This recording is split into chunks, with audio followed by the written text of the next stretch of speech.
Ladies and gentlemen, what a beautiful introduction. I really didn't recognize myself.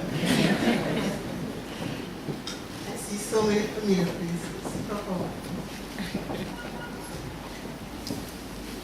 Professor, where's the date? Okay. Members of the faculty, members of the academic and administrative staff, graduates, students, ladies and gentlemen. I am honored and I'm very humbled to have been asked to address you this afternoon. As a graduate of this faculty many years ago, I never dreamed that what I had learned over 40 years ago would be of interest to students today. But let me congratulate you, students, graduates, for having made the choice to pursue higher education and for having chosen the University of the West Indies. In my undergraduate days, there was only one university. So when someone said, "What are you doing now?" you said, "Oh, I'm on campus." And that was a total answer. But how things have changed. A few years ago, I met a Rasta man, and I don't know if there are any Rastas in here, because of course, wearing locks doesn't mean you're a Rasta. But in true Rasta fashion, he was cussing a loud fire. I said, like, what happened? So why them T5, them T5? Who? You said the T5 man structure from Africa and carry come here. Okay, thought to myself, history. You said the T5 man clothing. And the T5 man culture. And the T5 man language. The iPod and the iPad.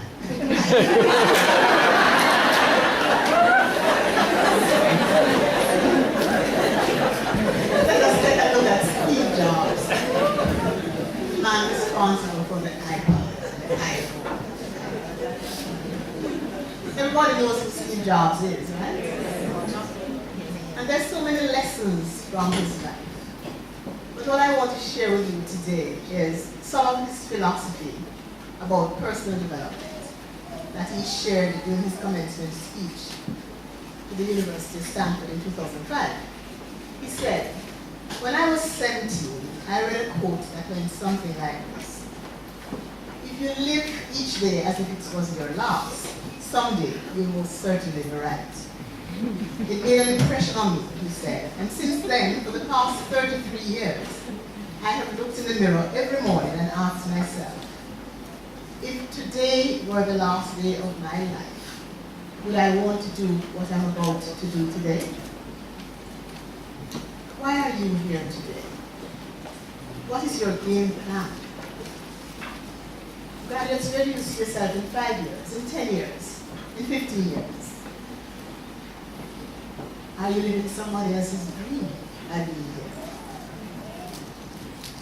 Do you have fears and unease about what the future holds? Do you often wonder what you're going to do with a degree in the humanities? But of course, the world is a scary place. But once your mind has been broadened and you're willing to try new things, there are a myriad of occupations open to you. I believe, that the main purpose of a university education is to open your mind.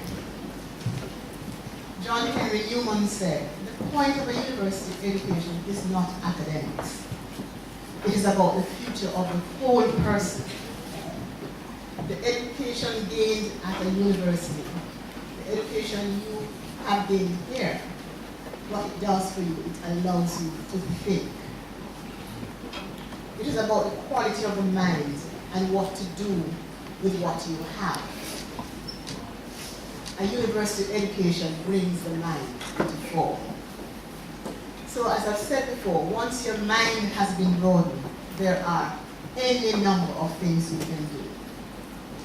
Many of us, as ancient as I am, we have changed any number of occupations having gotten a degree in the humanities. Many of the traditional careers are disappearing.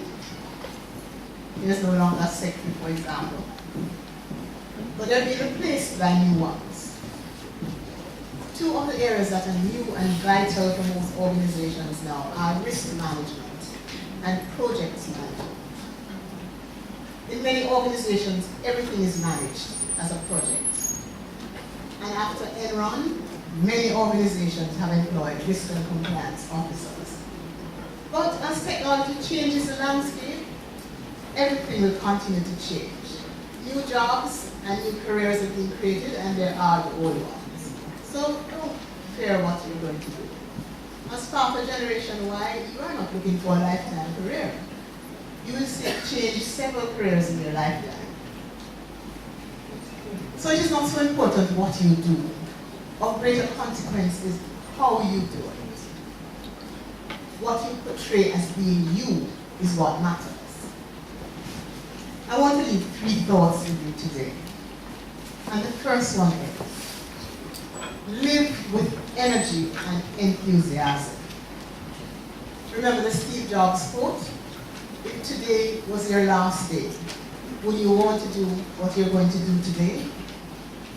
Do you approach each day with enthusiasm and energy? I know some people are not morning people, you have to sort of drag yourself out of the bed. But when you do get up, do you approach it with enthusiasm and energy? Too many people, and too many young people, just drag themselves around. And if you were to ask them, how are you? Their response would be, well, I'm in a layout. Now, how can you influence anything with that kind of approach? How can you attract positive vibes towards yourself? Put your shoulders back, lift your head, and stride forward with enthusiasm and energy. And by the way, ladies, you put your shoulders back and put your head, you'll look slimmer and taller. It's passionate about life. You soon learn that the difference between school and life is that in school, you're taught a lesson and then you're given a test. In life, you have a test that hopefully teaches you a lesson. I hope that you will all find jobs you love. They say that if you love what you do, you never work for a day in your life. But what happens if you don't love the job that you find? I suggest you still dress up and show up. You still give it your best, but you make a plan. Start out by doing what is necessary, then you do what is possible, and soon you'll be doing what is impossible. So develop the right attitude, be willing to learn. I know I'm talking to people who are high achievers, but sometimes you believe that the learning stops here. So you put in all the effort to get the degree, and then you think, it's like when people get married. Once you're married, you figure that's it, you don't have to bother to put on your face. So the husband go home and the wife will have on her nightie and, or drive himself running in underpants and in marine all day. You still have to put in the effort, even after the certificate is signed. So develop the right attitude, be willing to learn. You're going to be leaving here. Those of you who leave this year, those of you who leave later, you leave here bright university graduates, full of promise and zeal. And then you enter the real world and you find out that you really know nothing. You're only armed with some theory which might not even be applicable in the space where you find yourself. But within you, you have the potential to become something and someone great. Embrace that opportunity. Adopt the right attitude. Everything in life is a choice. You have no control over what happens to you. What you have a control over is how you respond to what happens to you. So it's either you control your attitude or it controls you. Second thing I want to say to you is life is not fair. I used to live in an apartment building once, and a neighbor came to me one evening in tears. And here's her story. She had got a new minister at her church. And she put on her best clothes and she was sit down in the congregation wearing mustard. And somebody who looked better than her comes